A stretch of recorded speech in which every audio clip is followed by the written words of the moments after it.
April's good സ്റ്റോറീസിലേക്ക് ഏവർക്കും സ്വാഗതം. ജോസി വാഗമറ്റം എഴുതിയ നോവൽ തിരയും തീരവും, അധ്യായം 27.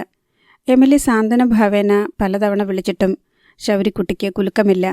അവൻ മുറ്റത്ത് നിന്ന് വീട്ടിലേക്ക് കയറുന്നില്ല. കുറച്ചു നടക്കും, പിന്നെ അനങ്ങാപ്പാറ പോലെ നിൽക്കും. അവൻ്റെ മുഖം ഇരുണ്ടിരിക്കുന്നത് കണ്ടപ്പോൾ എമിലിക്ക് ഭയമായി. ശൗരിക്കുട്ടി, നീ അത് വിട്ടുകള. അവൾ പോയല്ലോ, ഇനി എന്താ പ്രശ്നം? ആ ജന്തുവിനെ ഇനി വീട്ടിൽ കയറ്റില്ല. ശൗരിക്കുട്ടി അന്ത്യശാസനം നൽകി. നീ അങ്ങനൊക്കെ പറഞ്ഞ അവളെൻ്റെ കൂടപ്പിറപ്പല്ലേടാ. അതുകൊണ്ടാ ഞാൻ ഇത്രയും കാലം ക്ഷമിച്ചത്. ഇനി പറ്റത്തില്ല. ആ പെട്ടിച്ച് ഈ മുറ്റത്ത് കാലുകുത്തിയ ഞാൻ കവളം മടലെടുത്ത് അടിക്കും. ശൗരി, എമിലി ശാസനാസ്വരത്തിൽ വിളിച്ചു. അല്ലെങ്കിൽ ഞാൻ ഈ വീട്ടിൽ കയറത്തില്ല. എന്താന്ന് വെച്ചാ അമ്മ തീരുമാനിച്ചോ? എടാ, അവൾ വിവരമില്ലാണ്ട് വല്ലതും പറഞ്ഞെന്ന് വെച്ച് നീ ഇങ്ങനെ വെകിളി പിടിച്ചാലോ? ഈ വിവരക്കേട് എത്ര കാലം ഞാൻ സഹിക്കണം? 24 കൊല്ലമായിട്ട് സഹിക്കുകയാണ്. അമ്മയുടെ കൂടപ്പിറപ്പാണല്ലോ എന്ന് വിചാരിച്ചാ സഹിച്ചത്. ഇല്ലെങ്കിൽ ഞാൻ അവളെ കൊന്നേനെ. ശൗരിക്കുട്ടി, സൂക്ഷിച്ച് വർത്തമാനം പറ. എമിലിയുടേത് ഉഗ്രശാസനയായിരുന്നു. ഞാൻ ജനിച്ചപ്പം മുതൽ ആ നായിൻ്റെ മോൾക്ക് എന്നെ കണ്ണിന് കണ്ടുകൂടല്ലോ. എനിക്ക് ഓർമ്മയുള്ള കാലം മുതൽ അവൾ എൻ്റെ അടുത്ത് കാണിച്ച പന്നത്തരത്തിന് വല്ല കണക്കുമുണ്ടോ? അതിനു മുൻപ് ഞാൻ കുഞ്ഞായിരുന്നപ്പം എന്തൊക്കെ ചെയ്തിട്ടുണ്ടെന്ന് എനിക്കറിഞ്ഞുകൂടാ. എന്നാലും എനിക്കൊരു ഊഹമുണ്ട്. എൻ്റെ തലയ്ക്ക് ഞൂണ്ടിയിട്ടുണ്ടാകും. ആരും കാണാണ്ട് എന്നെ പിച്ചിട്ടുണ്ടാകും. എൻ്റെ കഴുത്ത് പിടിച്ച് ഞെക്കിയിട്ടുണ്ടാകും. ശൗരിക്കുട്ടി പകയോടെ പറഞ്ഞു. വേണ്ടാതീനും പറയില്ല ശൗരിക്കുട്ടി. അവളൊരു നേഴ്സാ. കുഞ്ഞുങ്ങളോട് ഒരു നേഴ്സ് അങ്ങനൊന്നും ചെയ്യത്തില്ല. അവൾ നേഴ്സല്ല, പിശാശ്. നേഴ്സുമാർക്കിടയിൽ നുഴഞ്ഞു കയറിയ നരകപ്പിശാശ്. ശൗരിക്കുട്ടി പ്രാഗി. അവൾക്ക് നിൻ്റെ അടുത്ത് സ്നേഹമൊന്നുമില്ലായിരുന്നു. അത് ഞാൻ സമ്മതിച്ചു. അവളെന്നെ കുറേ ദ്രോഹിച്ചു. ആ വിവരം അമ്മയ്ക്കറിയോ? ഈ വീട്ടിൽ വരുമ്പോഴെല്ലാം അവളെന്നെ നോക്കിയ നോട്ടം ഞാൻ മറന്നിട്ടില്ല. പിശാശ് നോക്കുന്ന പോലെ. അങ്ങോട്ടും ഇങ്ങോട്ടും നീങ്ങുമ്പോഴെല്ലാം കൈമുട്ടുകൊണ്ടോ കാൽമുട്ടുകൊണ്ടോ എൻ്റെ ദേഹത്ത് തട്ടും. അറിയാതെയാണെന്ന വെപ്പ്. എൻ്റെ കാലെ ചവിട്ടും. കൈവിരലുകൊണ്ട് ചെവിക്കിട്ട് ഞൊണ്ടും. ഞാൻ എവിടെയെങ്കിലും ഉണ്ടെങ്കിൽ എൻ്റെ അടുത്തൂടെ ഒരാവശ്യവുമില്ലാണ്ട് നടക്കും. നീ എന്നതാ ശൗരിക്കുട്ടി ഈ പറയണത്? അന്ന് നീ കൊച്ചല്ലേ? വല്ല പിച്ചോ തല്ലോ തന്നിട്ടുണ്ടായിരിക്കും. അല്ലാണ്ട് കുഞ്ഞുങ്ങളെ ആരെങ്കിലും ഉപദ്രവിക്കോ? പ്രത്യേകിച്ച് പെണ്ണായിട്ട് ജനിച്ചവള്. അവൾ പെണ്ണായിട്ടല്ല, പാമ്പായിട്ടാണ് ജനിച്ചത്. അണലി. അവളിവിടെ വന്ന എന്നെ പള്ളി കൊണ്ടുപോകത്തില്ല. പെരുന്നാളിന് കൊണ്ടുപോകത്തില്ല. ചേട്ടനും ചേച്ചിക്കും മുട്ടായി വാങ്ങിച്ചുകൊണ്ട് വന്ന് കൊടുക്കും. എൻ്റെ മുന്നിൽ വെച്ച് അവർക്ക് കൊടുത്തിട്ട് അവരത് തിന്നുന്നത് കാണിക്കും. ചേട്ടനും ചേച്ചിക്കും പലഹാരം വാങ്ങിച്ചു കൊടുക്കും. എനിക്ക് തരത്തില്ല. ഇങ്ങനെ എന്തെല്ലാം ചെയ്തേക്കണോ? അമ്മയോട് ഒരു സത്യം പറയാമല്ലോ. കാരക്കേട്ട സൈമൺ കഴിഞ്ഞ പിന്നെ എൻ്റെ ഏറ്റവും വലിയ ശത്രു ആ നായിൻ്റെ മോളാ. അവളോട് ഞാൻ എന്തുമാത്രം ക്ഷമിച്ചെന്ന് അമ്മയ്ക്കിപ്പോൾ അറിയത്തില്ല. പക്ഷേങ്കിൽ ഇനി എൻ്റെ മുന്നിൽ അവൾ തടസ്സം നിന്ന പാമ്പിൻ്റെ പത്തി അടിച്ച് ചതയ്ക്കണ മാതിരി ഞാൻ അവളുടെ തല ചതച്ചു കളയും. പറഞ്ഞേക്ക്. ശൗരിക്കുട്ടി അന്ത്യശാസനം നൽകിയിട്ട് നേരെ കടപ്പുറത്തേക്ക് പോയി. തൻ്റെ മകൻ പറഞ്ഞാൽ ആ വാക്കിന് പിന്നെ മാറ്റമില്ലെന്ന് എമിലിക്കറിയാം. ശൗരിക്കുട്ടിയുടെ വാദത്തിലും കഴമ്പുണ്ടെന്നതിൽ എമിലിക്ക് സംശയമൊന്നുമില്ല. ശൗരി ജനിച്ചപ്പോൾ മുതൽ റെജീനയ്ക്ക് അവനോട് വെറുപ്പായിരുന്നു. താൻ പ്രസവിച്ച മകൻ എന്ന പരിഗണന പോലും അവൾ അവന് നൽകിയില്ല. ജാനറ്റിനും ഡെന്നിച്ചിനും വാരിക്കോരി നൽകിയപ്പോൾ അവൾ ശൗരിക്കുട്ടിയെ ക്രൂരമായി അവഗണിച്ചു. അവൻ്റെ മനസ്സിൽ എല്ലാം ആഴത്തിൽ പതിഞ്ഞു കിടപ്പുണ്ട്. വർഷങ്ങൾക്കിപ്പുറം അവനെല്ലാം മറന്നുവെന്നായിരുന്നു തൻ്റെ വിചാരം. കുഞ്ഞു മനസ്സിൽ പതിയുന്നതൊന്നും അങ്ങനെ മാഞ്ഞു പോവുകയില്ലെന്ന് ഇപ്പോൾ എമിലിക്ക് തീർച്ചയായി. ശൗരിക്കുട്ടി കടപ്പുറത്തേക്ക് പോയി കഴിഞ്ഞപ്പോൾ എമിലി ഫോണെടുത്ത് റെജീനയെ വിളിച്ചു. അപ്പോൾ തന്നെ റെജീനയെ ലൈനിൽ കിട്ടി. നീ വീട്ടിലെത്തിയോ റെജി? ഞാനിപ്പോൾ കാട്ടൂരാ. പോണ വഴിക്ക് കയറിയതാ. പപ്പയെയും മമ്മിയെയും കണ്ടിട്ട് പോകാലോ എന്ന് വിചാരിച്ചു. ഞാനോർത്തു നീ ഇത്ര പെട്ടെന്ന് വീട്ടിലെത്തിയല്ലോ എന്ന്. ഇതും വീടാണല്ലോ ചേച്ചി, നമ്മളൊക്കെ ജനിച്ചു വളർന്ന വീട്. എടി റെജി, ഞാനൊരു കാര്യം പറയാൻ വേണ്ടി വിളിച്ചതാ. ആ പട്ടിയുടെ കാര്യമായിരിക്കും, ശൗരിയുടെ. നീ മര്യാദയ്ക്ക് സംസാരിക്ക് റെജി. അവൻ എൻ്റെ മകനാ. ചേച്ചിയുടെ മകനോ? ശൗരി, അവൻ കാരക്കേട്ട് സൈമൻ്റെ മകൻ. ഞാൻ പറയുന്നത് നീ കേക്ക്. നീ ഇനിയെങ്കിലും അവനെ വെറുപ്പിക്കരുത്. ഇന്ന് നീ പറഞ്ഞതൊന്നും അവന് തീരെ ഇഷ്ടപ്പെട്ടിട്ടില്ല. ഭയങ്കര ദേഷ്യമായിരുന്നു. എന്നോട് പോലും തട്ടിക്കേറി. പോകാൻ പറ ആ തെണ്ടിയോട്. അവൻ്റെ ദേഷ്യം നമ്മളോട് വേണ്ട. റെജി, നീ അവനോട് കുഞ്ഞുനാൾ മുതൽ ചെയ്തതൊക്കെ അവൻ്റെ മനസ്സിൽ കുറിച്ചു വച്ചിട്ടുണ്ട്. നീ അവനോട് എന്തൊക്കെ ചെയ്തിട്ടുണ്ടോ അതെല്ലാം ഉണ്ട്. എന്നെ വിചാരിച്ച അവൻ നിന്നെ ഒന്നും ചെയ്യാതിരിക്കണത്. ദൈവത്തെ ഓർത്ത് നീ അവനോട് വഴക്കിന് പോകല്ല. അവൻ നിന്നെ നശിപ്പിക്കും. അവൻ പറഞ്ഞു.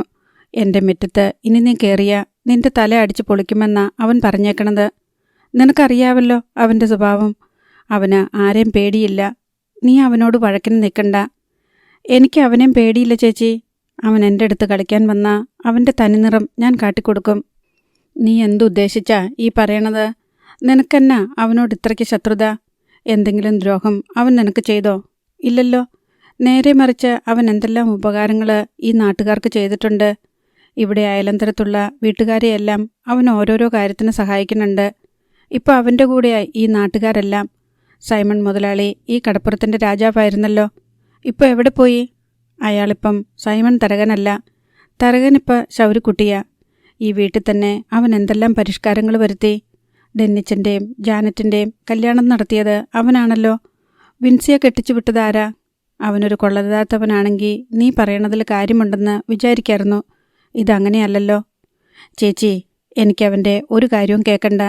ചേച്ചി അവനെ തള്ളിക്കളയുന്ന ഒരു ദിവസം വരും.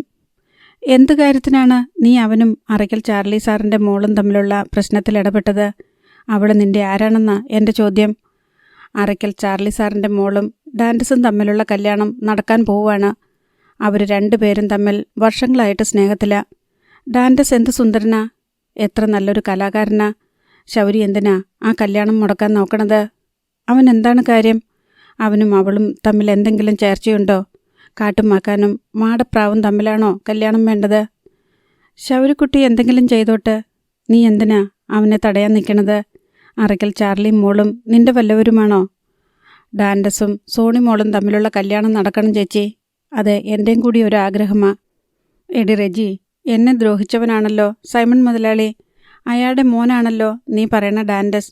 നീ എന്തിനാ എൻ്റെ ശത്രുവിൻ്റെ മകൻ്റെ ഭാഗം പറയണത്? നീ എൻ്റെയും എൻ്റെ മകൻ്റെയും കൂടെ നിൽക്കേണ്ടവളല്ലേ? ചേച്ചി, ഡാൻഡസ് നല്ല ഒന്നാന്തരം വയലൻ വിദ്വാനാ. നമ്മുടെ വല്യപ്പച്ചനെ പോലെയവൻ. ലോകം മുഴുവൻ അവനെ അറിയുന്ന ഒരു കാലം വരും.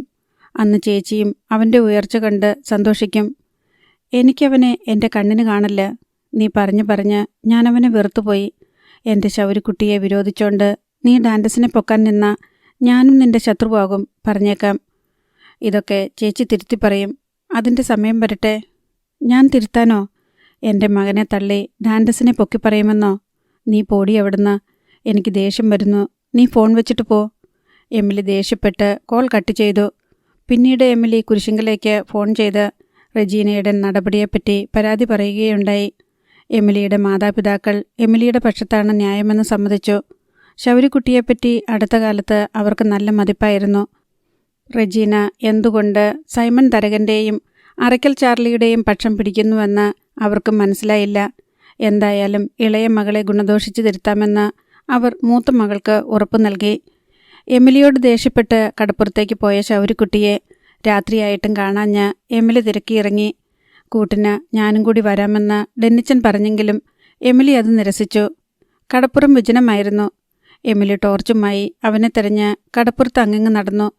കുറച്ചകലെ പുലിമുട്ടിനു മീതെ ഒരു നിഴൽ രൂപം ചക്രവാളത്തിൻ്റെ നരച്ച പശ്ചാത്തലത്തിൽ അവർ കണ്ടു. അവിടെ നിന്നുകൊണ്ട് എമിലി ശൗരിയെ ഉറക്കെ വിളിച്ചു നോക്കി. പക്ഷേ പുലിമുട്ടിൽ കടലിടിക്കുന്ന ഇരമ്പത്തിൽ ആ വിളിയൊച്ച എങ്ങും എത്താതെ പതറിപ്പോയി. എമിലി പുലിമുട്ടിലേക്ക് കയറി ചെന്നു. ഭീമാകാരമായ കരിങ്കല്ലടുക്കുകൾക്ക് മീതെ മാറത്ത് കൈകെട്ടി കടലിൽ നിന്ന് വീശുന്ന കാറ്റിനെതിരെ പോരാളിയെപ്പോലെ അചഞ്ചലനായി നിൽക്കുകയാണ് ശൗരിക്കുട്ടി. മോനെ ശൗരിക്കുട്ടി, എമിലി വിളിച്ചു. ശൗരിക്കുട്ടി തിരിഞ്ഞു നോക്കിയതുപോലുമില്ല. അവൻ പിണക്കത്തിലാണെന്ന് എമിലിക്ക് മനസ്സിലായി. എമിലി അവൻ്റെ അടുത്ത് ചെന്ന് നിന്നു. ഇരമ്പുന്ന കരകാണ കടലിലേക്ക് നോക്കി. അവളുടെ മനസ്സിൻ്റെ ഭിത്തിയിൽ ഓർമ്മകളുടെ കടൽ വന്നിടിച്ചു. ഓരോ തിരയും ശക്തമായിരുന്നു. ശൗരി, എടാ മോനെ, നമുക്ക് ആരോടും പകയൊന്നും വേണ്ട. ഇത്രയൊക്കെ മതി. ഇനി നിർത്തിയേക്ക്. ദൈവത്തിന് നിരക്കാത്തത് ചെയ്ത ദൈവകോപമുണ്ടാകും. ഒരുപാട് പേർക്ക് ദ്രോഹങ്ങൾ ചെയ്ത കാരക്കാട്ട് തരകനോട് ദൈവം കോപിച്ചോ? ഇല്ല. ഞാൻ അയാളോട് കോപിച്ചപ്പോഴല്ലേ അയാൾക്ക് തിരിച്ചടി കിട്ടിയത്. കാരക്കാട്ട് സൈമൺ മുതലാളിയോടും ദൈവം കോപിച്ചു. അയാൾക്കെതിരെ നിന്നെ വളർത്തി. എന്നിട്ട് അയാളുടെ മുന്നിലോട്ട് പറഞ്ഞയച്ചു. ഞാൻ അങ്ങനെയാണെങ്കിൽ അങ്ങനെ ആ കോപം തീർന്നിട്ടില്ല. ഇനിയും പലതും ചെയ്യാനുണ്ട്. ദൈവം ഏൽപ്പിച്ച ജോലിയല്ലേ, തീർക്കാതെ പറ്റത്തില്ല. എമിലി ഇത്തിരി നേരം മിണ്ടാതെ നിന്നു. എന്നിട്ട് അവൻ്റെ മുഖത്തേക്ക് നോക്കി. നിന്നെ ഗർഭം ധരിക്കാൻ ഈ അമ്മ ആഗ്രഹിച്ചതല്ല. അത് എൻ്റെ സമ്മതം കൂടാതെ നടന്നു. നിന്നെ വയറ്റിലിട്ടുകൊണ്ട് 10 മാസം ചുമക്കാൻ ഞാൻ ആഗ്രഹിച്ചതല്ല. വേണമെങ്കിൽ എനിക്ക് നിന്നെ ഇല്ലാതാക്കായിരുന്നു. എന്നിട്ടും ഞാനത് ചെയ്തില്ല. നിന്നെ പ്രസവിച്ചിട്ട് എവിടെങ്കിലും ഉപേക്ഷിച്ച് കളയായിരുന്നു. അതും ഞാൻ ചെയ്തില്ല. നിന്നെ കൊല്ലാൻ വേണ്ടി സൈമൺ മുതലാളി പലതവണ നോക്കിയിട്ടുണ്ട്. നീ കൊച്ചായിരിക്കുമ്പോൾ തന്നെ. അതും മരണത്തിന് പോലും വിട്ടുകൊടുക്കാതെയാ ഞാൻ നിന്നെ വളർത്തിക്കൊണ്ടു വന്നത്. പല അപമാനങ്ങൾ സഹിച്ചു, ദുഷ്പേര് കേട്ടു, ഒരു നാട് മുഴുവൻ അപവാദം പറഞ്ഞു. നീ കാരണം ഞാൻ അനുഭവിച്ച സങ്കടത്തിനും ദുരിതത്തിനും വെറുപ്പിനും നീതികേടിനും അതിരില്ല. എനിക്കറിയാം അമ്മ, ഒന്നും പറയണ്ട. പറയാൻ ഇത്രയുള്ളൂ, ദൈവത്തിന് നിരക്കാത്തത് ചെയ്യല്ല, ആരോടും നീതികേട് കാണിക്കല്ല. ശൗരി തീരക്കടലിലോടുന്ന വെളിച്ചങ്ങളിലേക്ക് നോക്കി നിന്നു. വാ. എമിലി അവൻ്റെ കൈ പിടിച്ചു. അനുസരണയുള്ള ആട്ടിൻകുട്ടിയെപ്പോലെ അവൻ എമിലിയുടെ കൂടെ നടന്നു. ഡാൻഡസും സോണിയ റോസും തമ്മിലുള്ള മനസമ്മതത്തിന് 3 ദിവസം കൂടിയേ ശേഷിച്ചിരുന്നുള്ളൂ. കാരക്കാട്ട് സൈമൺ കടത്തിൽ മുങ്ങി നിൽക്കുകയാണെന്നും അയാളുടെ വസ്തുവകകൾ അന്യാധീനപ്പെട്ടു പോകുമെന്നും ഒരു അജ്ഞാത ഫോൺ സന്ദേശം കിട്ടിയതിൽ സംശയം പൂണ്ട് അതിലെന്തെങ്കിലും കഴമ്പുണ്ടോ എന്നറിയാൻ കൊച്ചി ഫിനാൻസിലെത്തിയതായിരുന്നു അറയ്ക്കൽ ചാർലി സേവ്യർ. ബേബി കുരുവിള വസ്തുനിഷ്ഠമായി സ്ഥിതിഗതികൾ അറിയിച്ചു. അങ്ങനെ പെട്ടെന്ന് തകർന്നു പോകുന്നതല്ല സൈമൺ തരകൻ്റെ സാമ്പത്തികം. 3 ബോട്ട് കാണാതായി എന്നുള്ളത് ശരിയാ. അതിൻ്റെ ഇൻഷുറൻസ് കാശ് കിട്ടാനും പോകുന്നില്ല. പക്ഷേ കാരക്കാട്ട് ബംഗ്ലാവും ആ തെങ്ങുംപറമ്പും മതിയല്ലോ. 12 ഏക്കർ തെങ്ങുംപറമ്പിന് എത്ര കോടി കിട്ടും? പുലിമുട്ടിനിപ്പുറത്തെ പൊഴി മുതൽ നീണ്ടുകിടക്കുമല്ലേ ആ പുരയിടം. ഇത്രയും ബീച്ച് കിട്ടുന്ന പുരയിടം വേറെ എവിടുണ്ട്? 100-150 മീറ്റർ വീതം 1/2 കിലോമീറ്റർ മിച്ചം നീളം. ഇതൊക്കെ എങ്ങനെ കൃത്യമായിട്ടറിയാം? ചാർലി വിസ്മയത്തിൽ ചോദിച്ചു. ആ പുരയിടം ഇവിടെ ഈട് വെച്ചിരിക്കുകയല്ലേ. അതിലാണ് ഫിഷ് ഫാക്ടറിയും ഐസ് പ്ലാന്റും പണിഞ്ഞുകൊണ്ടിരിക്കുന്നത്. കാരക്കാട്ട് ബംഗ്ലാവ് ഇവിടെ പണയപ്പെടുത്തിയിട്ടുണ്ടോ? അതൊരു ജാമ്യം. കടൽ തീരമല്ലേ, നമുക്ക് വിശ്വസിക്കാൻ പറ്റില്ല. ഒരു സുനാമി വന്ന കര കടലാകും, കടല് കരയാകും. ആ പുരയിടത്തിന് 100 കോടി വില പറഞ്ഞതാ നോർത്ത് ഇന്ത്യയിൽ നിന്ന് വന്ന ഒരു മാർവാടി. റിസോർട്ടിനും ബീച്ചിനും വേണ്ടി. സൈമൺ ചേട്ടൻ കൊടുത്തില്ല. ആ പുരയിടത്തിനു മീതെ ബംഗ്ലാവും കൂടി പണയപ്പെടുത്തിയതാ എനിക്ക് സംശയം.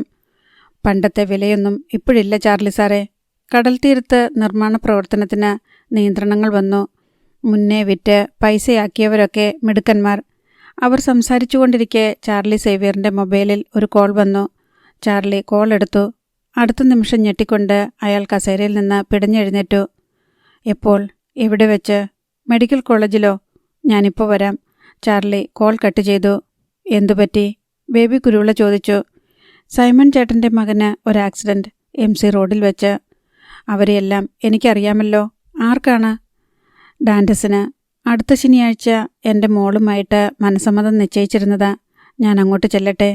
എവിടെയാ? ഞാനും വരാം. മെഡിക്കൽ കോളേജിലേക്ക് കൊണ്ടുപോയെന്ന് എൻ്റെ വൈഫാ വിളിച്ചു പറഞ്ഞത്. ബേബി കുരുവിള വേഗം മേശപൂട്ടി ഓഫീസിൽ നിന്നിറങ്ങി. ചാർലിയുടെ കാറിന് പിന്നാലെ തൻ്റെ കാർ ഡ്രൈവ് ചെയ്ത് മെഡിക്കൽ കോളേജിലേക്ക് പോയി. റെജീനയാണ് എമിലിയെ വിളിച്ചു പറഞ്ഞത്. സൈമൺ തരകൻ്റെ മകൻ കാർ അപകടത്തിൽപ്പെട്ട് ഗുരുതരാവസ്ഥയിൽ വണ്ടാനം മെഡിക്കൽ കോളേജ് ഹോസ്പിറ്റലിലാണെന്ന്. സ്വന്തം ഭർത്താവിനോട് പോലും പറയുന്നതിന് മുൻപേ റെജീനയ്ക്ക് എമിലിയെ അറിയിക്കണമെന്നാണ് തോന്നിയത്. അതിനിപ്പോൾ ഞാനെന്നാ വേണം? എമിലി ഒരു താല്പര്യവുമില്ലാത്ത മട്ടിൽ പ്രതികരിച്ചു. ചേച്ചി എന്തു വേണമെന്നോ? ചേച്ചിക്ക് ഒരു വിഷമവും തോന്നുന്നില്ലേ? കാരക്കാട്ട് സൈമൺ മുതലാളീൻ്റെ മകന് അപകടം പറ്റിയെന്നും കേട്ട് ഞാൻ എന്തിനാടി വിഷമിക്കുന്നത്? അവൻ എൻ്റെ ആരാ? എൻ്റെ ശൗരിക്കുട്ടിയോടുള്ള നിന്റെ വിരോധവും സൈമൺ മുതലാളീൻ്റെ മകനോടുള്ള നിന്റെ ഇഷ്ടക്കൂടുതലും വെച്ച് നോക്കുമ്പം ഇതിപ്പം നന്നായെന്ന് പറയാനാ എനിക്ക് തോന്നണത്. ചേച്ചിയുടെ സ്വന്തം മകനാണ് അപകടം പറ്റിയത്. അവനാണ് മെഡിക്കൽ കോളേജ് ആശുപത്രിയിൽ മരണത്തിനും ജീവിതത്തിനും ഇടയിൽ കിടക്കുന്നത് എന്ന് അലറി പറയണമെന്നുണ്ടായിരുന്നു റെജീനയ്ക്ക്. പക്ഷേ വാക്കുകൾ തൊണ്ടയിൽ വന്ന് കുരുങ്ങി. പിന്നെ ഒരക്ഷരം പോലും മിണ്ടാതെ ഫോൺ വെച്ചു. സന്ദർശകർക്കുള്ള ഇരിപ്പിടങ്ങളിലൊന്നിലും ഇരിപ്പുറയ്ക്കാതെ ആദി കയറി അങ്ങങ്ങ് നടക്കുകയാണ് സൈമൺ തരകൻ. ചാർലി സേവ്യറും ബേബി കുരുവിളയും മറ്റു പല സുഹൃത്തുക്കളും ബന്ധുക്കളുമൊക്കെ സമാധാനിപ്പിക്കാൻ ശ്രമിക്കുന്നുണ്ട്. ആരെങ്കിലും പിടിച്ചുകൊണ്ടുപോയി ഏതെങ്കിലും ഒരു കസേരയിലിരുത്തും. 2 മിനിറ്റിനുള്ളിൽ ഇരിപ്പുറയ്ക്കാതെ സൈമൺ തരകൻ എഴുന്നേറ്റ് നടപ്പു തുടങ്ങും. എൽസമ്മയെ റോസ്മേരി താങ്ങിപ്പിടിച്ച് ഇരുത്തിയിരിക്കുകയാണ്.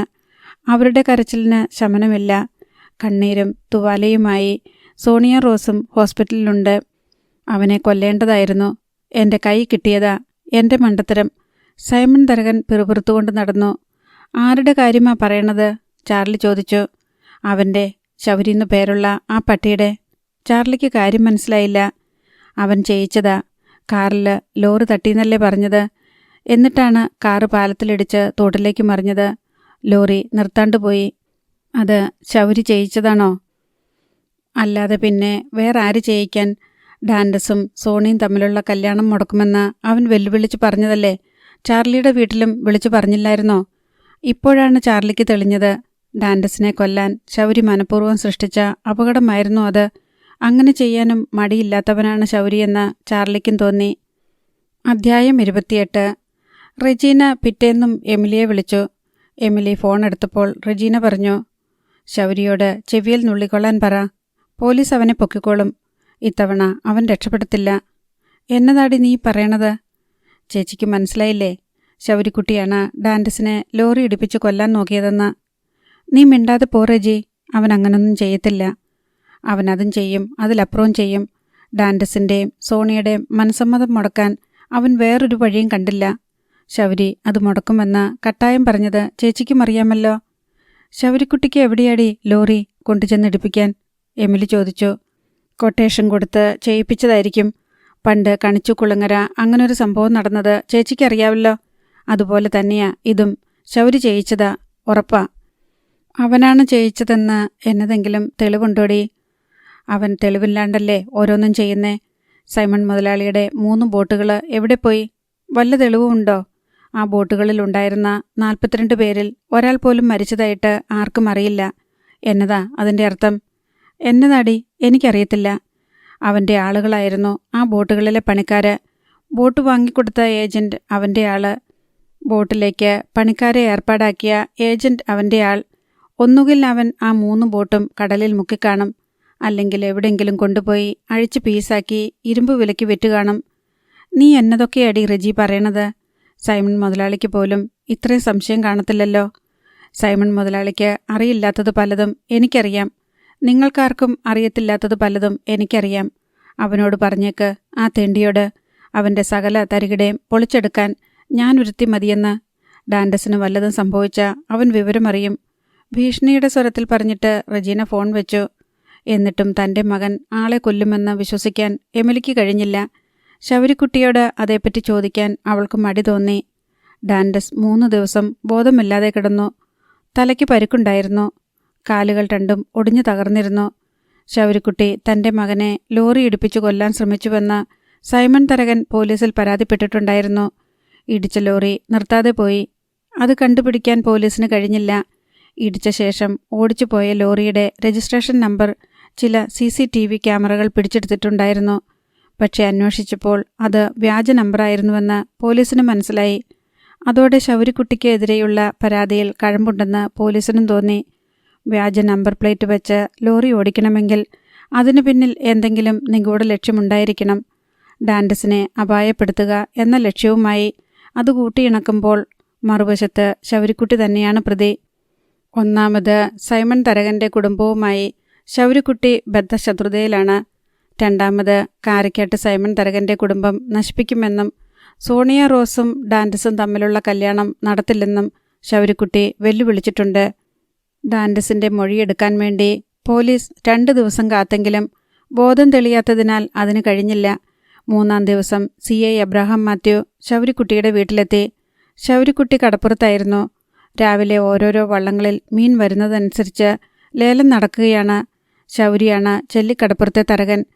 എമിലി ചെല്ലുമ്പോൾ ശൗരി കരയ്ക്കടുപ്പിച്ച വള്ളത്തിനരികെ നിൽക്കുകയായിരുന്നു. വീട്ടിൽ പോലീസ് വന്നേക്കണ, എമിലി പരിഭ്രാന്തിയോടെ പറഞ്ഞു. അത്രയുള്ളോ? അതിന് അമ്മ എന്തിനാണ് പേടിക്കുന്നത്? പിന്നെ പോലീസ് വരുമ്പോൾ സന്തോഷിക്കുകയാണോ വേണ്ടത്? എന്നതാണ് കാര്യമെന്ന് അമ്മ ചോദിച്ചില്ലേ? ഡാൻഡസിൻ്റെ കാറിൽ ലോറി ഇടിപ്പിച്ച കാര്യം ചോദിക്കാനായിരിക്കും. ഷെടാ, നാട്ടിൽ നടക്കണ സകല കുറ്റത്തിനും ഇപ്പം ഞാനാണോ ഉത്തരം പറയേണ്ടത്? പോലീസ് വെറുതെ വരത്തില്ലല്ലോ, എമിലി അർത്ഥഗർഭമായി പറഞ്ഞു. ശൗരി അമ്മയെ സൂക്ഷിച്ചു നോക്കി. കാരക്കാട്ട് ഡാൻഡസിൻ്റെ വിവരം നീ അറിഞ്ഞായിരുന്നോ? അത് 2 ദിവസമായല്ലോ. നിനക്കതിൽ എന്തെങ്കിലും മനസ്സറിവുണ്ടോ? ഞാൻ എന്തിനാണമ്മ അവനെ കൊല്ലാൻ പോണത്? അവനും ആ ചാർലി സാറിൻ്റെ മോളും തമ്മിലുള്ള കല്യാണം മുടക്കാൻ വേണ്ടി. അതിന് വേറെ എന്തെല്ലാം വഴികളുണ്ട്. നീ കൊട്ടേഷൻ കൊടുത്ത് ചെയ്യിച്ചതാണെന്നാ പലരും പറയണത്. പറയണോര് പറയട്ടെ. നിന്നെ തിരക്കി പോലീസ് വന്നേക്കണതും അതിനാണെന്നാ തോന്നണത്. അമ്മ അതൊന്നും കണ്ട് പേടിക്കണ്ട. പോലീസ് എന്നെ എന്ത് ചെയ്യാനാ? തെളിവുണ്ടോ? ആക്സിഡന്റ് നടക്കണ നേരത്ത് ഞാൻ സിറ്റിസൺ ക്ലബ്ബിൽ ചീട്ട് കളിച്ചോണ്ടിരിക്കുക. നിനക്ക് ചീട്ടുകളിയുണ്ടോ? വെറുതെ നേരം പോക്കിന്. കാരക്കാട്ട് സൈമൺ തരകൻ സിറ്റിസൺ ക്ലബ്ബിലെ മെമ്പറാ. അയാൾ അവിടെ ഇരുന്ന് കളിക്കാറുണ്ട്. ആ കസേരയിലിരുന്ന് വല്ലപ്പോഴും കളിക്കണത് ഒരു രസമാണെന്ന് തോന്നി. നീ കാരക്കാട്ട് സൈമൺ തരകനായിട്ട് അഭിനയിക്കുകയാണോ? അഭിനയിക്കുകയല്ലമ്മ. അയാൾ ഇരുന്നിടത്തു നിന്നെല്ലാം അയാളെ ഇളക്കിയെടുത്ത് കളയുവാണ്. രണ്ടുപേരും വീട്ടിലെത്തി. എബ്രഹാം മാത്യു മുറ്റത്ത് നിൽപ്പുണ്ടായിരുന്നു. സാറെന്തിനാ ബുദ്ധിമുട്ടിയത്? വിളിച്ചാൽ മതിയായിരുന്നല്ലോ. ഞാൻ സ്റ്റേഷനിൽ വന്നേനെ. ശബരിക്കുട്ടി വിനയാന്വിതനായി. സൈമൺ തരകൻ്റെ മകനെ ലോറി ഇടിപ്പിച്ച് കൊല്ലാൻ ശ്രമിച്ചെന്ന് നിനക്കെതിരെ കംപ്ലൈൻ്റ് ഉണ്ട്. കംപ്ലൈൻ്റ് ആർക്കാ ചെയ്യാൻ വയ്യാത്തത്? നീ കാരക്കാട്ടുകാരെ നശിപ്പിക്കാൻ കച്ചകെട്ടി ഇറങ്ങിയവനല്ലേ? ആളെ കൊന്ന് നശിപ്പിക്കാനാണെങ്കിൽ എനിക്ക് ഒറ്റ ദിവസം മതിയല്ലോ. അങ്ങനല്ല സാറേ. അവരെല്ലാം ജീവനോടിരിക്കണം. അതെനിക്ക് നിർബന്ധമാ. അവരുടെ നാശം അവർ തന്നെ കാണണ്ടേ? അതല്ലേ നമുക്കൊരു രസം. ആ ആക്സിഡൻറ്റ് നടക്കുന്ന നേരത്ത് നീ എവിടെയായിരുന്നു? സിറ്റിസൺ ക്ലബ്ബിലുണ്ടായിരുന്നു സാറേ. സാർ അന്വേഷിച്ചു നോക്കണം. സാറ് എൻ്റെ മൊബൈൽ ടവർ ചെക്ക് ചെയ്തു നോക്കണം. നീ കൊട്ടേഷൻ കൊടുത്ത് ചെയ്യിച്ചതാണെങ്കിലോ? ഞാൻ അത്രക്കാരനല്ല സാറേ. ചെയ്യാനുള്ളത് നേരിട്ട് ചെയ്യും. കൊട്ടേഷനൊക്കെ കൊടുത്താൽ നമ്മൾ അതിൻ്റെ പുറകിന് വലയേണ്ടി വരും. ഡാൻഡസിൻ്റെ കാര്യത്തിൽ എന്നെ സംശയിക്കേണ്ട സാറേ. വെറുതെ എന്തിനാണ് സാറിൻ്റെ വിലയുള്ള സമയം എൻ്റെ പുറകെ നടന്ന് കളയണത്? ഞാൻ കേസ് ചുരുട്ടിയെന്ന് നീ വിചാരിക്കണ്ട. അന്വേഷണം നടത്തുക തന്നെ ചെയ്യും. നീ ഈ കേസിൽ പോലീസിൻ്റെ നോട്ടപ്പുള്ളിയാണ്. എപ്പോൾ വിളിച്ചാലും സ്റ്റേഷനിലെത്തണം. ഞാൻ കരയ്ക്കുണ്ടെങ്കിൽ വരും സാറേ. കടലിലാണെങ്കിൽ പറ്റത്തില്ല. ശബരിക്കുട്ടി പറഞ്ഞു. ഏത് കടലിൽ പോയാലും നിനക്ക് കരയ്ക്കിറങ്ങാതെ പറ്റില്ലല്ലോ. കടലിൽ പോണവൻ ഇന്ന കരയ്ക്ക് തന്നെ ഇറങ്ങണമെന്ന് കടലിൽ നിയമമൊന്നും എഴുതി വച്ചിട്ടില്ല സാറേ. മുക്കുവന് ഏത് കരയ്ക്കും ഇറങ്ങാം. സൈമൺ തരകൻ്റെ മകന് നീയാണ് പണി കൊടുത്തതെങ്കിൽ അതിൻ്റെ ഇരട്ടിപ്പണി പോലീസ് നിനക്ക് തരും ശൗരി. താക്കീത് നൽകിയിട്ട് എബ്രഹാം മാത്യു ജീപ്പിൽ ചെന്ന് കയറി. മഹീന്ദ്ര ബൊലീറോ റിവേഴ്സ് എടുത്ത് റോഡിലേക്ക് കയറി. എബ്രഹാം മാത്യു പകയോടെ നോക്കുന്നത് കണ്ട് ശബരിക്കുട്ടി പുഞ്ചിരിച്ചു. ലൈസാമ്മ മച്ചിലെ കുളത്തിൽ നിന്ന് തൂക്കിയിട്ട കയറിൽ പിടിച്ച് എഴുന്നേറ്റ് നിന്നു. കയറിൽ നിന്ന് പിടിവിടാതെ അങ്ങോട്ടും ഇങ്ങോട്ടും ഒന്നും രണ്ടും ചുവട് നടന്നു. എന്നിട്ട് തലതിരിച്ച് കൃതജ്ഞതയോടെ ശബരിക്കുട്ടിയെ നോക്കി. ഇതൊന്നും പോരാ. ആ കയറ് ഞാൻ അഴിച്ചു കളയും. അപ്പോഴും ഇതുമാതിരി നിൽക്കണം. ഇതുപോലെ നടക്കണം. ശബരിക്കുട്ടി പറഞ്ഞു. ഇത്രയും മതി എൻ്റെ മോനെ. ലൈസാമ്മ കട്ടിലേക്ക് ഇരുന്നിട്ട് പറഞ്ഞു. ഞാൻ രൂപ ചെലവാക്കിയതാ. ആ കട്ടിലും കയറും ഉപേക്ഷിച്ച് എണീറ്റ് നടന്നാലേ ആ പൈസ മുതലാകത്തുള്ളൂ. ശബരിക്കുട്ടി ചെറുചിരിയോടെ പറഞ്ഞു. മീൻ ലേലത്തിന് ശേഷം കറിക്കുള്ള മീനും കൊണ്ട് മൈക്കേലിനൊപ്പം വന്നതായിരുന്നു ശബരിക്കുട്ടി. മീൻ മേബിളിനെ ഏൽപ്പിച്ചിട്ട് അവൻ പറഞ്ഞു. നല്ല ഒന്നാന്തരം മറയ്ക്ക. വറക്കാനും കറിക്കും ഇവനെ കഴിഞ്ഞേ ഉള്ളൂ. മേബിൾ അപ്പോൾ തന്നെ മീൻ വെട്ടി കറി വയ്ക്കുകയും വറുക്കുകയും ചെയ്തു. ശബരിക്കുട്ടി പോകാനിറങ്ങിയപ്പോൾ ചോറിനിട്ട് പോയാൽ മതിയെന്ന് അവൾ നിർബന്ധിച്ചു. ഉണ്ണാനുള്ള നേരമായില്ലല്ലോടി, ശബരിക്കുട്ടി പറഞ്ഞു. 12 മണി കഴിഞ്ഞല്ലോ. അത്രയും മതി. നീ ഇത്ര പെട്ടെന്ന് ചോറും കറിയും വെച്ചോ? ഇത്തിരി ചോറും കറിയും വെക്കാൻ എന്നെ നേരം വേണം. ഇനി ഉണ്ടിട്ട് പോയാൽ മതിയെന്ന് മൈക്കേൽ നിർബന്ധിച്ചപ്പോൾ ശബരിക്കുട്ടി വഴങ്ങി.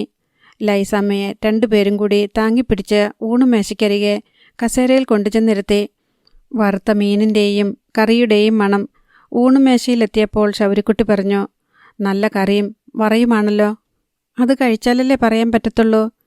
എടി മുക്കുവന് കഴിക്കണ്ട. മീനിൻ്റെ മണം കേട്ടാൽ തിരിച്ചറിയാം. മേബിൾ ചോറും കറികളും വിളമ്പി.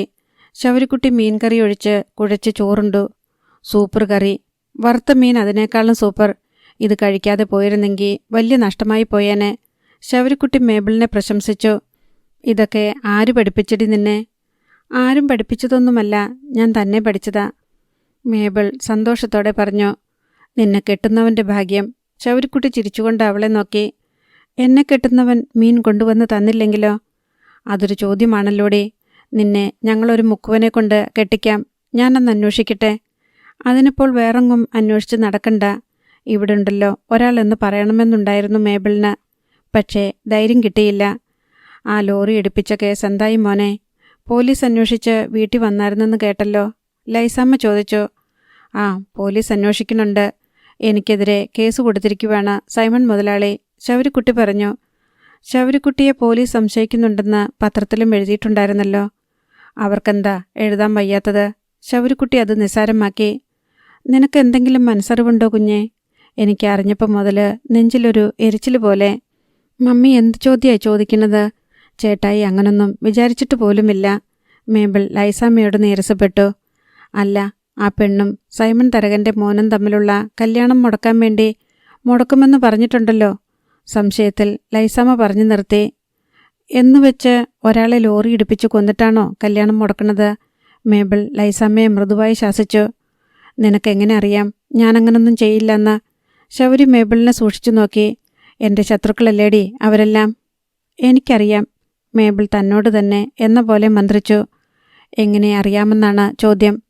എനിക്കറിയാന്നേ. മേബിൾ അതിൻ്റെ പിന്നാലെ വരാൻ വെമ്പിയ വാക്കുകളെ അമർത്തിയ ഒരു പുഞ്ചിരി താക്കോലിട്ട് പൂട്ടി. ശൗരിക്കുട്ടിയുടെ കണ്ണിൽ അല്പസമയം ഒരു വിസ്മയം തങ്ങി നിന്നു. പിന്നെ അവനത് വിട്ടു. നീ എന്നാ ഇരിക്കാത്തെ? ഞാൻ പിന്നെ ഇരുന്നോളാം. സമയം ആവുന്നതല്ലേ ഉള്ളൂ. മാത്രമല്ല വിളമ്പിത്തരണ്ടേ? അങ്ങോട്ടിരിയടി. ശൗരി കസേരയിലേക്ക് കൈ ചൂണ്ടി. ഒരു വിളമ്പുകാരി വന്നിരിക്കണ. ഇവിടെ ആർക്കും കയ്യില്ലേ വിളമ്പാൻ? മേബിൾ അനുസരണയോടെ കസേരയിലേക്ക് ഇരുന്നു. പ്ലേറ്റ് എടുത്തു വെച്ച് ചോറും കറികളും വിളമ്പി. അവളുടെ തുടുത്ത മുഖത്തും കണ്ണിലും സന്തോഷം തുളുമ്പി നിന്നു. 3-ാം ദിവസം ബോധം തെളിഞ്ഞപ്പോൾ ഡാൻഡസിന്റെ മൊഴിയുമെടുത്ത് പോലീസ് ലോറിയുമായി കാറിന്റെ വലതുവശം ചെറുതായി ഒന്ന് ഉരസിയെന്നത് സത്യമാണ്. പക്ഷേ അപകട കാരണം അതൊന്നുമല്ല. പാലം റോഡ് നിരപ്പിൽ നിന്ന് ഉയർന്നതായതുകൊണ്ട് ഡാൻഡസിനോ എതിരെ വന്ന ലോറിക്കോ പരസ്പരം കാണുക അസാധ്യമായിരുന്നു. ഡാൻഡസ് പാലത്തിലേക്ക് കയറുന്നതിന് ഒരു നിമിഷം മുൻപ് ലോറി ചീറിപ്പാഞ്ഞെത്തി. 2 വാഹനങ്ങൾ ഒരേ സമയം പോകാൻ തക്ക വീതിയില്ലാത്ത പാലമാണ്. പാലത്തിലൂടെ പാഞ്ഞു വന്ന ലോറി ഇടിക്കാതിരിക്കാൻ ഡാൻഡസിന് കാർ ഇടത്തേക്ക് വെട്ടിക്കുക മാത്രമേ മാർഗമുണ്ടായിരുന്നുള്ളൂ. ഇടതുവശത്ത് റോഡില്ലായിരുന്നു താനും. ലോറിയുടെ ബോണറ്റിൽ കാർ ബോണറ്റിന്റെ വശം ഉരസി. കാർ നേരെ പാലത്തിന്റെ കൈവരിക്കിപ്പുറത്തെ കോൺക്രീറ്റ് തൂണിലിടിച്ചു. പിന്നെ ഒന്നും ഡാൻഡസിന് ഓർമ്മയില്ല. അത് ശരിക്കും ആക്സിഡന്റ് തന്നെയായിരുന്നെന്നും ആരും അപായപ്പെടുത്താൻ ശ്രമിച്ചതായി തോന്നുന്നില്ലെന്നും ഡാൻഡസ് പറഞ്ഞു. പാലത്തിലേക്ക് എത്തും മുൻപ് താൻ ഒരു ഓട്ടോറിക്ഷയെ ഓവർടേക്ക് ചെയ്യാൻ വേണ്ടി വേഗം കൂട്ടിയിരുന്നെന്നും അങ്ങനെ ചെയ്തില്ലായിരുന്നെങ്കിൽ ആക്സിഡന്റ് സംഭവിക്കുമായിരുന്നില്ലെന്നും ഡാൻഡസ് കൂട്ടിച്ചേർത്തതോടെ ശൗരിക്കുട്ടിക്കെതിരായ കൊലപാതക കേസിന്റെ വീര്യം കെട്ടു. പിന്നീട് സൈമൺ തരകൻ മകനോട് ആവലാതിപ്പെട്ടു. നീ എന്തിനാണ് പോലീസിനോട് അങ്ങനെയൊക്കെ പറയാൻ പോയത്? ഞാൻ ശൗരിയുടെ പേരിൽ പരാതി കൊടുത്തിട്ടുണ്ടെന്ന് പറഞ്ഞില്ലായിരുന്നോ? ഇത് അവൻ്റെ തലയിലോട്ട് വെച്ചുകെട്ടായിരുന്നല്ലോ. വെറുതെ എന്തിനാണ് പപ്പ ഒരാൾ ചെയ്യാത്ത കുറ്റം അടിച്ചേൽപ്പിക്കുന്നത്? എടാ മോനെ, അവൻ നമ്മുടെ ശത്രുവാണ്. നമ്മളെ നശിപ്പിക്കാൻ വാശികെട്ടി ഇറങ്ങിയവനാണ്. നിന്റെ കല്യാണം മുടക്കാൻ വേണ്ടി എന്തും ചെയ്യുമെന്ന് പറഞ്ഞവനാണ്. കള്ളം പറഞ്ഞ് ആരെയും ചതിച്ചിട്ട് എനിക്കൊരു നേട്ടം വേണ്ട പപ്പ. ഡാൻഡസ് ദുർബലമായ സ്വരത്തിൽ പറഞ്ഞു. കഠിനമായ വേദനയും പാരവശ്യവും അവനെ ഞെരുക്കുന്നുണ്ടായിരുന്നു. സൈമൺ തരകൻ നിരാശയോടെ തലയാട്ടി. 2 മാസത്തോളം ഡാൻഡസ് ഹോസ്പിറ്റലിൽ കഴിഞ്ഞു. അതിനിടെ 2 തവണ കാലിന് ഓപ്പറേഷൻ നടത്തി. ഹോസ്പിറ്റലിൽ നിന്ന് ഡിസ്ചാർജായി വീട്ടിലെത്തിയ ശേഷവും 3 മാസത്തോളം ബെഡ് റെസ്റ്റിൽ തന്നെയായിരുന്നു ഡാൻഡസ്. സോണിയ റോസ് ഇടയ്ക്കിടെ അവനെ സന്ദർശിക്കാൻ എത്തുമായിരുന്നു. ഇനിയും ഡാൻഡസിന്റെ കാലുകളിൽ ഓരോ ശസ്ത്രക്രിയ കൂടി ബാക്കിയുണ്ട്. ഒടിഞ്ഞ എല്ലുകൾ ശരിയായ വിധത്തിൽ ഉറച്ച ശേഷം അവയ്ക്ക് താങ്ങായി വച്ചിരുന്ന കമ്പികളും റോഡുകളും അടക്കമുള്ള കൃത്രിമ ഭാഗങ്ങൾ നീക്കം ചെയ്യാൻ വേണ്ടിയാണ് അത്. ഡാൻഡസിന്റെ ചികിത്സയ്ക്കു വേണ്ടി ലക്ഷക്കണക്കിന് രൂപ സൈമൺ തരകന്റെ പണപ്പെട്ടിയിൽ നിന്ന് ചോർന്നുപോയി. പാതിയോളം പണിയെത്തിയ ഫാക്ടറിയുടെയും ഐസ് പ്ലാന്റിന്റെയും നിർമ്മാണം പാടെ നിലച്ചുപോയി. ശൗരി കടപ്പുറങ്ങളിൽ ആധിപത്യം സ്ഥാപിച്ചതോടെ വരുമാനം നന്നേ ചുരുങ്ങി. സ്വന്തം വള്ളങ്ങൾക്ക് പോലും കടലിൽ പണിയില്ലാതായി. തെങ്ങും പുരയിടത്തിൽ നിന്ന് കിട്ടുന്ന തേങ്ങ മുൻപൊക്കെ കുടിക്കാനുള്ള വകയായിരുന്നെങ്കിൽ ഇപ്പോഴത് കഞ്ഞി കുടിക്കാനുള്ള വകയായി മാറി. കൊച്ചിൻ ഫിനാൻസിൽ 6 തവണയോളം വായ്പയുടെ തിരിച്ചടവ് മുടങ്ങി. 3-ാം മാസം മുതൽ ഫിനാൻസ് കമ്പനിയുടെ രജിസ്റ്റേർഡ് നോട്ടീസുകൾ കാരക്കാട്ട് വീട്ടിലെത്തി തുടങ്ങി. ചെല്ലിക്കടപ്പുറത്തെ പാർക്കിംഗ് ഏരിയയിൽ നിന്ന് കിട്ടുന്ന തറവാടക ഒന്നിനും തികയാതെയായി. കടലിൽ പണിയില്ലാത്തതിനാൽ വണ്ടികൾ വളരെ കുറച്ച് ചെല്ലിക്കടപ്പുറത്ത് വരികയും പോവുകയും ചെയ്തിരുന്നുള്ളൂ. വിൻസി ഒരാൺകുഞ്ഞിനെ പ്രസവിച്ചതും ഷീബ മേരി ഗർഭിണിയായതും മാത്രമായിരുന്നു ശൗരിക്കുട്ടിയുടെ വീട്ടുവിശേഷം. ലൈസമ്മ കയറിൻ്റെ സഹായമില്ലാതെ എഴുന്നേറ്റ് പിച്ച വെച്ച് നടന്നു തുടങ്ങി. ശൗരിക്കുട്ടി കടലിൽ പോയി വരുമ്പോൾ കറിക്ക് കൊടുക്കുന്ന മീൻ കറി വെച്ചും വറുത്തും അവന് ഊണ് തയ്യാറാക്കി കൊടുക്കുന്നതിൽ മാത്രമായി മേബിളിൻ്റെ സന്തോഷവും സംതൃപ്തിയും. കാറ്റിൻ്റെയും കടലിൻ്റെയും ഗതിവിധിയാനങ്ങൾ കണ്ടപ്പോൾ തന്നെ എമിലിക്ക് പന്തികേട് തോന്നിയതാണ്. മനസ്സ് പ്രക്ഷുബ്ധമായിരിക്കുന്നു. ആഞ്ചലോസിനെ കടലിൽ കാണാതായ രാത്രിയിൽ അവൾ ഇത് അനുഭവിച്ചിട്ടുള്ളതാണ്. പിന്നീട് 2004 സുനാമിക്ക് തൊട്ടു മുൻപും അവളുടെ മനസ്സിലൊരു കടൽ ഇളകി മറിഞ്ഞിരുന്നു. കുഞ്ഞന്ന എമിലിയോട് തിരക്കി, നിനക്കെന്നാ ഇരിക്കപ്രതിയില്ലാത്ത മാതിരി? എനിക്കറിഞ്ഞുകൂടാ. ഇന്നലെ വരെ പതിഞ്ഞു കിടന്ന കടല് ഇന്ന് പൊങ്ങിയിരിക്കണ. ഇന്നലെ വീശിയ കാറ്റല്ല, ഇന്ന് വേറൊരു കാറ്റാണ്. മക്കൾ 2 പേർ കടലിലുണ്ട് എന്ന ബോധം എമിലിയെ വല്ലാതെ വിഷമിപ്പിക്കുന്നുണ്ടായിരുന്നു. അവരിങ്ങു വരും, നീ പടയ്ക്കാണ്ടിരി പെണ്ണെ, കുഞ്ഞെന്നെ സാന്ത്വനിപ്പിച്ചു. ക്രിസ്മസിൻ്റെ തലേന്നും ക്രിസ്മസ് ദിവസവും അതിൻ്റെ പിറ്റേന്നും നന്നായി ആഘോഷിക്കാൻ കടലിൽ പോയിരിക്കുകയാണ് ശൗരിക്കുട്ടിയും ഡെന്നിച്ചനും. 27 പുലർച്ചയ്ക്കാണ് പോയത്. ഇപ്പോൾ 2 രാത്രി കടന്നുപോയി. 29 തീയതി പുലർന്നു. കാറ്റിന് പതിവിലും വേഗമുണ്ടായിരുന്നു. കടൽ പെരുകി വരുന്നുണ്ട്. എമിലി റേഡിയോ ഓൺ ചെയ്ത് മത്സ്യബന്ധനക്കാർക്ക് വേണ്ടി കാലാവസ്ഥാ കേന്ദ്രത്തിൻ്റെ മുന്നറിയിപ്പ് വല്ലതുമുണ്ടോ എന്ന് കാതോർത്തു. ഉച്ചതിരിഞ്ഞപ്പോൾ എമിലി പേടിച്ചത് തന്നെ സംഭവിച്ചു. ബംഗാൾ ഉൾക്കടലിൽ രൂപം കൊണ്ട ഓക്കി എന്ന ചുഴലിക്കാറ്റ് ദിശ തിരിഞ്ഞ് കേരളത്തിൻ്റെയും ശ്രീലങ്കയുടെയും തമിഴ്നാടിൻ്റെയും തീരക്കടലിൽ ആഞ്ഞടിക്കുന്നുവെന്ന വാർത്ത റേഡിയോ പ്രക്ഷേപണം ചെയ്തു തുടങ്ങി. അധ്യായം 29. ഡെന്നിച്ചനും ജോജിയും കൂടി പാചകം ചെയ്ത ചൂര മീൻകറിയും അയല വറുത്തതും കൂട്ടി ചോറുണ്ടിട്ട് ഒന്ന് മയങ്ങാൻ കിടന്നതായിരുന്നു ശൗരിക്കുട്ടി. ബോട്ടിൻ്റെ ഡെക്കിലിരുന്ന് മറ്റുള്ളവർ ചോറുണ്ണുന്നതേയുള്ളൂ. ജെയ്ക്കോ ചോറും കറിയും വെച്ച പാത്രങ്ങൾ പെറുക്കി കഴുകുകയാണ്. പൈലിച്ചേട്ടനും അപ്പാജിയും ഡെക്കിലിരുന്ന് പുക വലിച്ച് കടൽ പരപ്പിലേക്ക് പുക ഊതി വിടുന്നുണ്ട്. കാറ്റടിക്കുന്നതിനാൽ പുകവലി ആസ്വദിക്കാൻ കഴിയുന്നില്ലെന്ന് പൈലിച്ചേട്ടൻ അപ്പാജിയോട് പറഞ്ഞു. വായിൽ നിന്ന് ഊതുന്ന പുക അപ്പോൾ തന്നെ കാറ്റെടുത്ത് ഛിന്നഭിന്നമാക്കി കളയുകയാണ്. ഊതിവിടുന്ന പുകയുടെ ഘനവും പെരുപ്പവും ആകൃതി വികൃതികളും അത് പടലങ്ങളായി പരക്കുന്നതും കാണുക കൂടി വേണം. ലക്ഷണം കെട്ട കാറ്റാ. ആകാശത്തോട്ട് നോക്ക്, മേലത്തോട്ട് കനത്ത് മൂടിക്കിടക്കണ. അതിന് താഴെ കോളും കൊണ്ടിട്ടുണ്ട്. ഒരു ശരികേടുണ്ടിട്ടോ, അപ്പാജി പറഞ്ഞു.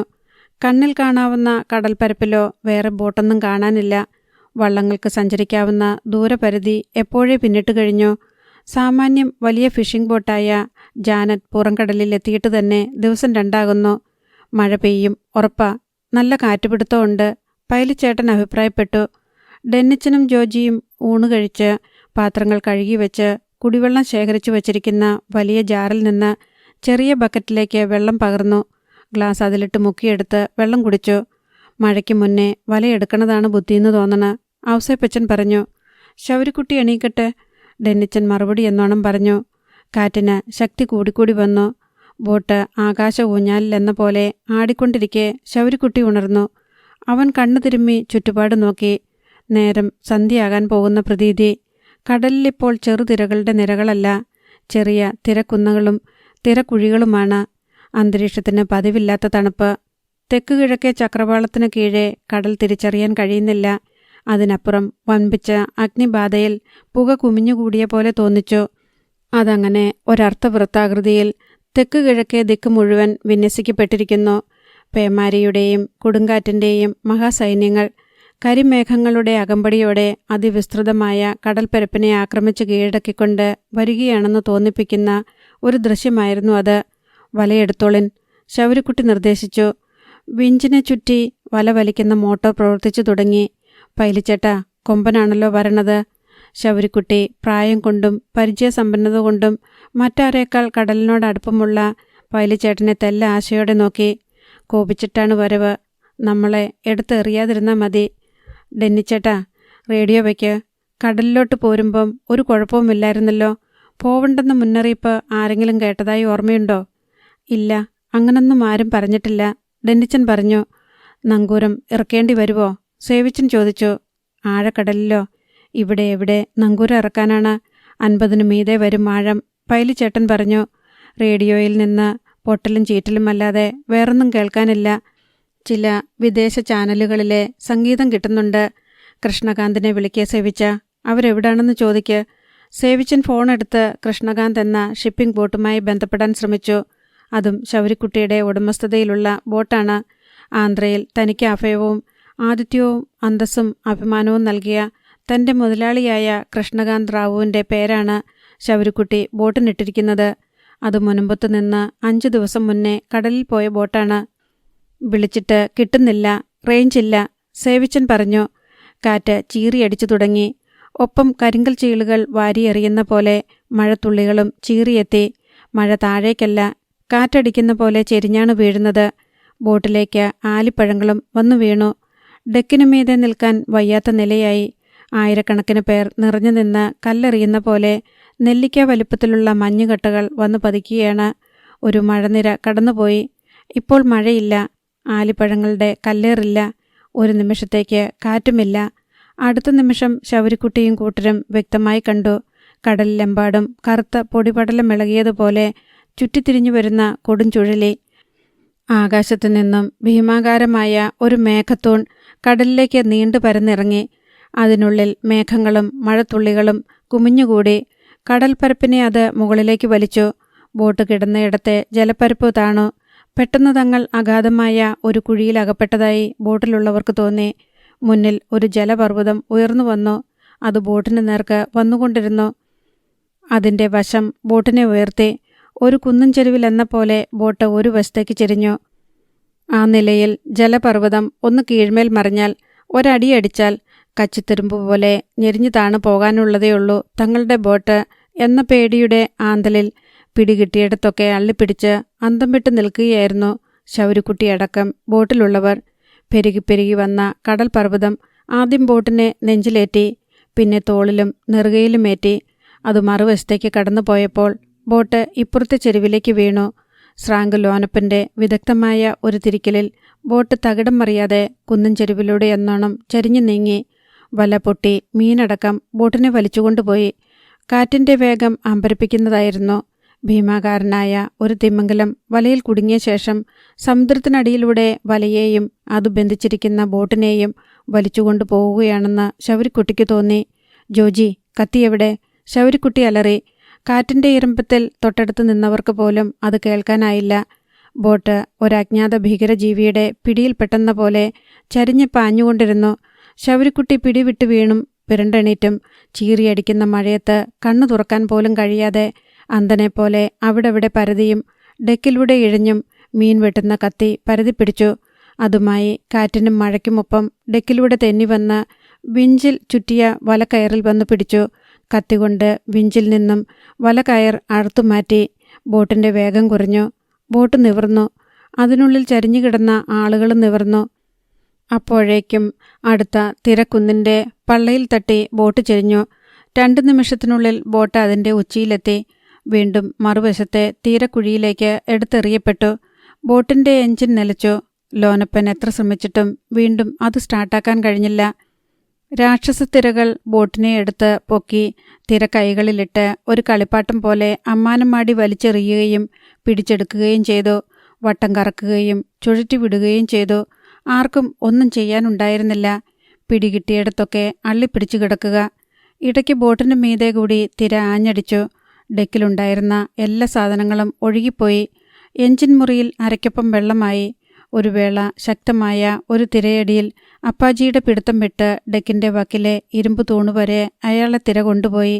കമ്പിയിൽ പിടുത്തം കിട്ടിയ അപ്പാജി അതിൽ തൂങ്ങിക്കിടന്നു. ശൗരിക്കുട്ടി ഇഴഞ്ഞു ചെന്ന് അയാളെ പിടിച്ച് ബോട്ടിലേക്കിടാൻ ശ്രമിച്ചെങ്കിലും ശക്തമായ കാറ്റത്തും മഴയത്തും അത് അസാധ്യകരമായിരുന്നു. ആരെങ്കിലും ഒരു കൈ സഹായിക്കടാ. ശൗരിക്കുട്ടി പിന്നോട്ട് തിരിഞ്ഞു നോക്കി സർവ്വശക്തിയും എടുത്ത് അമറി. പക്ഷേ കൈവിട്ടൊരു കളിക്ക് ആരും തയ്യാറായില്ല. തലമുടി നാരിൽ പിടിച്ചു കിടക്കുന്നത് പോലെയാണ് ഓരോരുത്തരും. ഒരു തിരയടിച്ച് കടലിലെറിഞ്ഞാൽ പിന്നെ ശവം പോലും കിട്ടിയെന്ന് വരില്ല. ശൗരിക്കുട്ടിക്ക് കടലിൽ വീഴാതെ പിടിച്ചു നിൽക്കാൻ ഒരു കൈ വേണമായിരുന്നു. ഒരു കൈ കമ്പിയിലും മറ്റേ കൈ ശൗരിക്കുട്ടിയുടെ വിരലുകളിലും പിടിച്ച് അപ്പാജി ഇടയ്ക്കിടെ ദയനീയമായി ശൗരിക്കുട്ടിയെ നോക്കി. ജീവിതത്തിനും മരണത്തിനും ഇടയിലെ നൂൽപ്പാലത്തിലായിരുന്നു അയാൾ. ഞാൻ പിടിവിടില്ല, പേടിക്കണ്ട. ശൗരിക്കുട്ടി ആകാവുന്ന ഒച്ചയിൽ അയാളുടെ നേർക്ക് വിളിച്ചലറി. കാറ്റിനും മഴയ്ക്കും തിരക്കുന്നുകൾക്കും ഒരു ശമനവും ഉണ്ടായില്ല. ഉപ്പുവെള്ളത്തിൽ നനഞ്ഞും കുതിർന്നും അപ്പാജിയുടെ പല്ലുകൾ കൂട്ടിത്തല്ലി. അയാളുടെ ഉടൽ വിറയാർന്നു. ഒരു കൈ മാത്രം പിടിച്ച ശൗരിക്കുട്ടിക്ക് ഡെക്കിൻ്റെ വിളമ്പത്ത് നിന്നുകൊണ്ട് കൂടുതലൊന്നും ചെയ്യാനാകുമായിരുന്നില്ല. മറ്റുള്ളവരെ സംബന്ധിച്ചിടത്തോളം അവിടേക്ക് ഇഴഞ്ഞെത്തുന്നത് പോലും അതിസാഹസികമായിരുന്നു. കടലിനു മീതെ വെളിച്ചം തീരെ മങ്ങി. സന്ധ്യയായ പ്രതീതി. ഉപ്പുവെള്ളമടിച്ച് നീർക്കൊണ്ടിരുന്ന കണ്ണുകൾ അപ്പാജി അടച്ചു പിടിച്ചിരിക്കുകയായിരുന്നു. അയാളുടെ കൈയുടെ ബലം കുറയുന്നുവെന്ന് തോന്നിയപ്പോൾ ശൗരിക്കുട്ടി അയാളുടെ കയ്യിൽ നഖം വെച്ച് കുത്തി. അപ്പാജി കണ്ണു തുറന്ന് ശൗരിയെ നോക്കി. ആ കണ്ണിൽ പ്രതീക്ഷയുടെ വെട്ടം അണഞ്ഞിരുന്നു. അയാൾ ശൗരിയുടെ നേർക്ക് നിരാശയോടെ തലയാട്ടി. ശൗരിക്കുട്ടി ഒന്നും കൂടി പിടിമുറുക്കി. അങ്ങനെ കിടക്കവേ ബോട്ടിനെ വലിയൊരു തിരമാല എടുത്തുയർത്തി. നിലത്തടിക്കും പോലെ തിരക്കുഴിയിലേക്ക് ഒറ്റയടിയടിച്ചു. പതറിപ്പോയ ശൗരിക്കുട്ടി തൻ്റെ കാലുകൾ കൂടി കമ്പിത്തൂണിൽ ചുറ്റി. കണ്ണു ചുമ്മി നോക്കുമ്പോൾ അപ്പാജി പിടിവിട്ടുപോയിരുന്നു.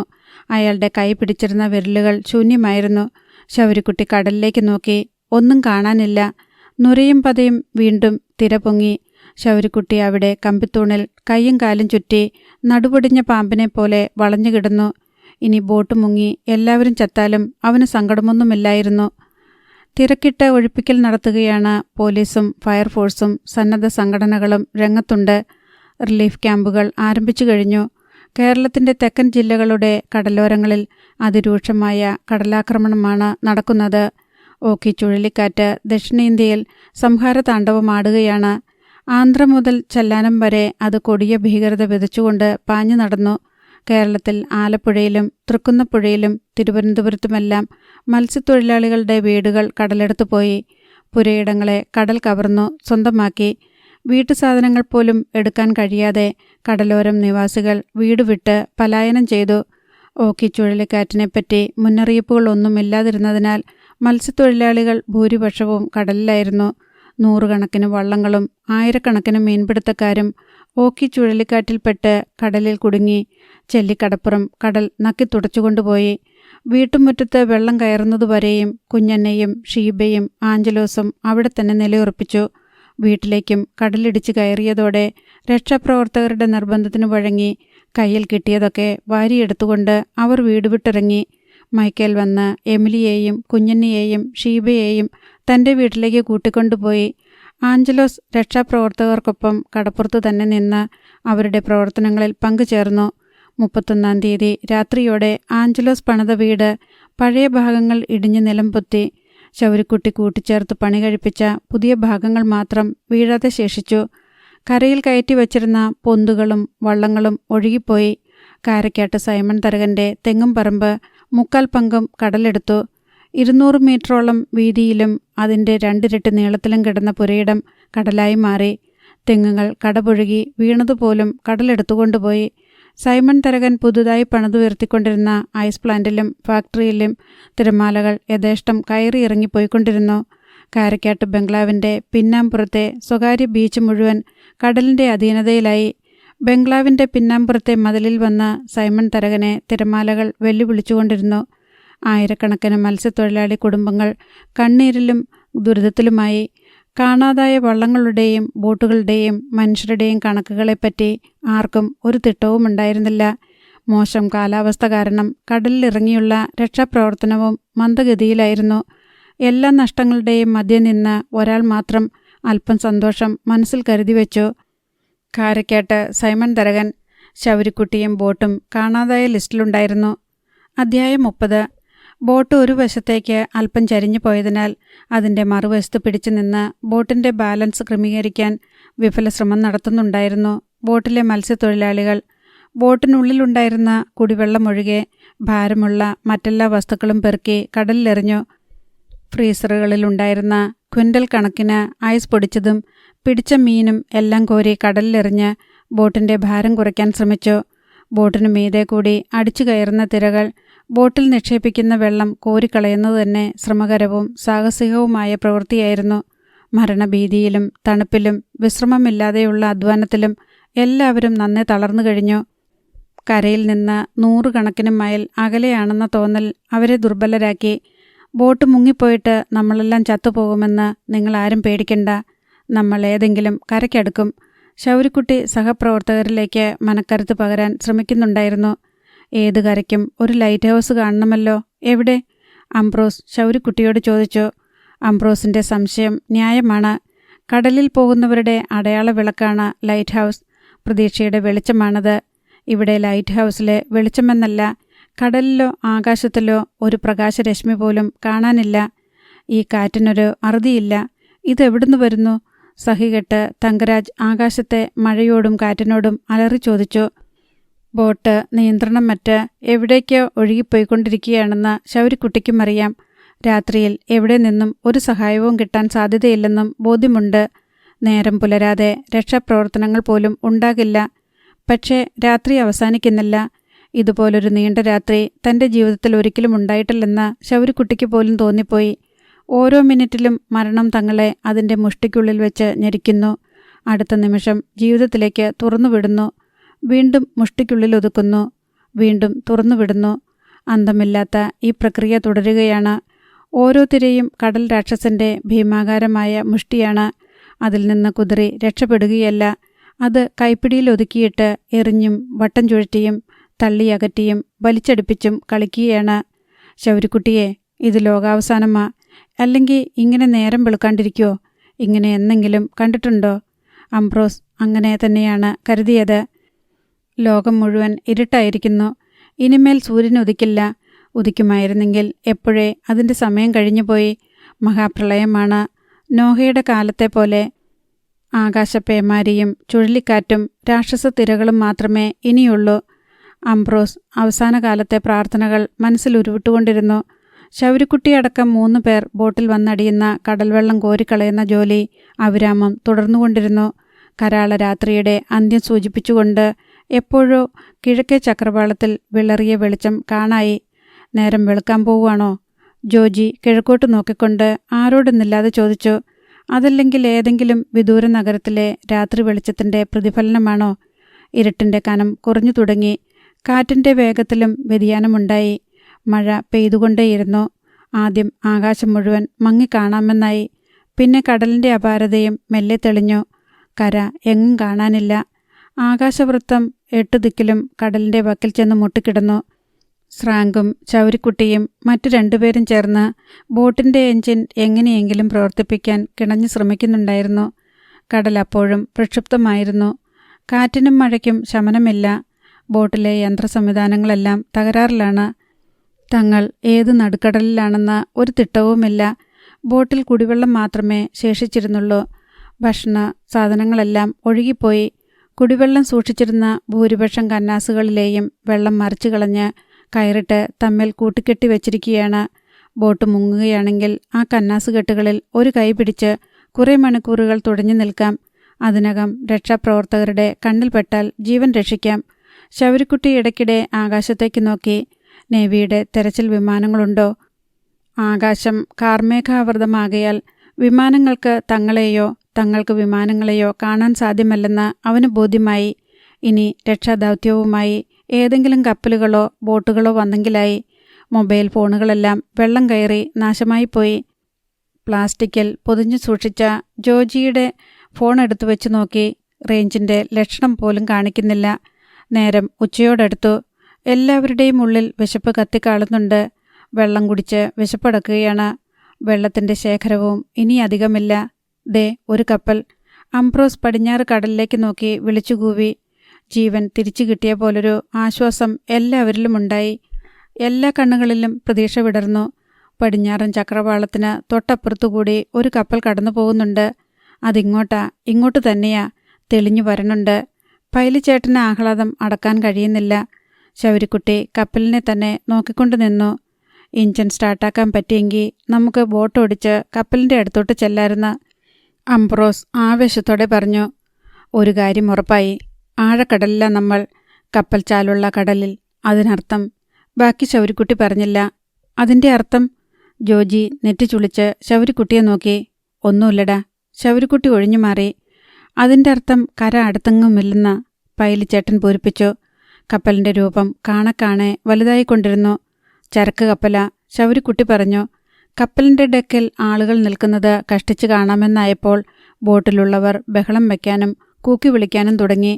വെള്ളയും ചുവപ്പും ഡ്രസ്സുണ്ടായിരുന്നവർ അതഴിച്ച് വായുവിൽ വട്ടം ചുഴറ്റിക്കാണിച്ച് കപ്പലിലുള്ളവരുടെ ശ്രദ്ധയാകർഷിക്കാൻ ശ്രമിച്ചുകൊണ്ടിരുന്നു. ഏതാണ്ട് 1 കിലോമീറ്ററോളം അപ്പുറത്തുകൂടിയാണ് കപ്പലിൻ്റെ സഞ്ചാരപാത എന്ന് ശൗരിക്കുട്ടിക്ക് മനസ്സിലായി. അവൻ സ്രാങ്കിൻ്റെ ക്യാബിനു മുകളിലേക്ക് കയറി നിന്ന് ഒരു തോർത്തും ചുവന്ന ഷർട്ടും വെള്ളമുണ്ടും കൂടി കൂട്ടിപ്പിടിച്ച് വായുവിൽ വട്ടം ചുഴറ്റി കൂക്കി വിളിച്ചുകൊണ്ടിരുന്നു. കപ്പലിലെ ഡെക്കിലെ മനുഷ്യരൂപങ്ങൾ വ്യക്തമായി കാണാമെന്നായി. കണ്ടെയ്നറുകൾ അതിൽ അടുക്കിയിരിക്കുന്നത് കണ്ടിട്ട് ആയിരക്കണക്കിന് സോപ്പ് പെട്ടികൾ അടുക്കി വച്ചിരിക്കുന്നത് പോലെയാണ് ശൗരിക്കുട്ടിക്ക് തോന്നിയത്. കപ്പലിൻ്റെ പിൻഭാഗത്തെ ഡെക്കിൽ നിന്ന് ഒരാൾ ദൂരദർശിനിയിലൂടെ നോക്കുന്നത് കാണാമായിരുന്നു. കപ്പലിലുള്ളവർ തങ്ങളെ കണ്ടു കഴിഞ്ഞുവെന്ന് ശൗരിക്കുട്ടിക്ക് ഉറപ്പായി. ബോട്ടിൻ്റെ സ്ഥാനവും കപ്പൽ പോകുന്ന പാതയിൽ കപ്പലും ഏതാണ്ട് സമാന്തരമായി വന്നപ്പോൾ ശൗരിക്കുട്ടി മുകളിൽ നിന്ന് ഉറക്കെ വിളിച്ചുകൂവി. താഴെ ഡെക്കിൽ നിന്ന് മറ്റുള്ളവരും തങ്ങളാലാവും വിധം ഒച്ചയെടുത്ത് അട്ടഹസിച്ചു. കപ്പൽ വേഗം കുറച്ചുവെന്നും അല്പം കൂടി അടുത്തേക്ക് വരാൻ ശ്രമിക്കുകയാണെന്നും ആദ്യം ശൗരിക്കുട്ടിക്ക് തോന്നി. ശൗരിക്കുട്ടിയെ, അവന്മാർ വിട്ടുപോകുക, താഴെ നിന്ന് പൈലിച്ചേട്ടൻ വിളിച്ചു പറഞ്ഞുവെങ്കിലും ശൗരിക്ക് വിശ്വാസം വന്നില്ല. അവൻ സ്തബ്ധനായി കപ്പലിൻ്റെ നേർക്ക് തന്നെ നോക്കി നിന്നു. നായിൻ്റെ മക്കളെ, പൈലിച്ചേട്ടൻ ഭ്രാന്തെടുത്ത പോലെ തെറി വിളിച്ചലർന്നത് കേൾക്കാം. നീയൊന്നും ഒരിടത്തും എത്താൻ പോണില്ലടാ. പോണ വഴി നിന്റെ കപ്പലും നിന്റെ കപ്പിത്താനും നീയുമൊക്കെ മുങ്ങി ചത്തുതൊലഞ്ഞു പോകുമിട പട്ടികളെ. രോഷാധിക്യം കൊണ്ട് പൈലിച്ചേട്ടന് അക്ഷരം വെക്കി. ഒന്നും തിരിയാതെയായി. ഒടുവിൽ സങ്കടം വന്ന് അയാൾ ഡെക്കിലേക്കിരുന്ന് വാവിട്ട് കരഞ്ഞു. മൈക്കേൽ ബൈക്കോടിച്ച് മുറ്റത്തെത്തിയപ്പോഴേക്കും മേബിളും ഓടിയെത്തിക്കഴിഞ്ഞു. എന്തെങ്കിലും വിവരം കിട്ടിയോ ചേട്ടാ? ഇല്ല, ഒരുപാട് പേരെ കാണാതായിട്ടുണ്ട്. കടലിൽ പോയ വള്ളങ്ങളും ബോട്ടുകളും ഒന്നും തിരിച്ചു വന്നിട്ടില്ല. മൈക്കേൽ ബൈക്കിലിരുന്ന് തന്നെ പറഞ്ഞു. അപ്പോഴേക്കും എമിലിയും എത്തി. കുഞ്ഞെന്ന ഭിത്തിയിൽ പിടിച്ച് വേച്ച് വരുന്നുണ്ടായിരുന്നു. കുറേ പേർ മരിച്ചെന്ന് TV-യിലൊക്കെ ഉണ്ടായിരുന്നല്ലോ. അതൊന്നും ഇവിടുത്തുകാരല്ലല്ലോ. അല്ല, തമിഴ്നാട്ടുകാരൊക്കെയാ. നമ്മുടെ ബോട്ട് എവിടെങ്കിലും കണ്ടതായിട്ട് ആരെങ്കിലും പറഞ്ഞോ? നമ്മുടെ ബോട്ടെന്ന് പറഞ്ഞാൽ മേബിളിന് ശൗരിക്കുട്ടിയുടെ ബോട്ടാണ്. മറ്റു ബോട്ടുകളെപ്പറ്റിയോ വള്ളങ്ങളെപ്പറ്റിയോ അവൾക്കറിയണ്ട. ഇതുവരെ ആരും ഒന്നും പറഞ്ഞു കേട്ടില്ല. ആലപ്പുഴയിൽ പോയ ചില വള്ളങ്ങളൊക്കെ വേറെ കരയ്ക്ക് ചെന്നടുത്തിട്ടുണ്ട്. അവരും ഒന്നും പറഞ്ഞതായിട്ട് കേട്ടില്ല. മേബിളിൻ്റെ മുഖം പാടി. അവൾ എമിലിയെ നോക്കി.